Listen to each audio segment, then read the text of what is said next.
Finally, let's talk about the owner's equity section of the balance sheet.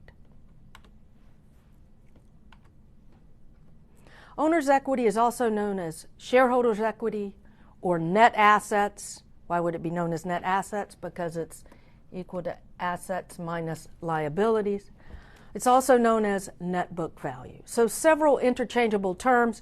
We'll stick with owner's equity for now. There's two sources of owner's equity.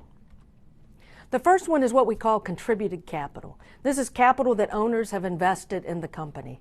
It actually is the net of two items that we might run into on the balance sheet. One is capital stock, and that's the amount of funds that the investors have invested in the company by giving the company cash in return for stock.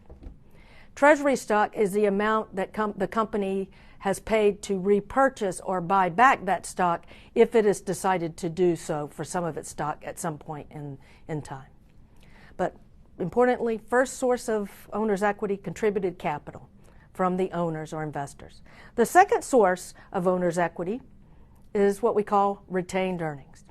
These are earnings that the company has generated over time and retained inside the company instead of paying back to the owners in the form of dividends.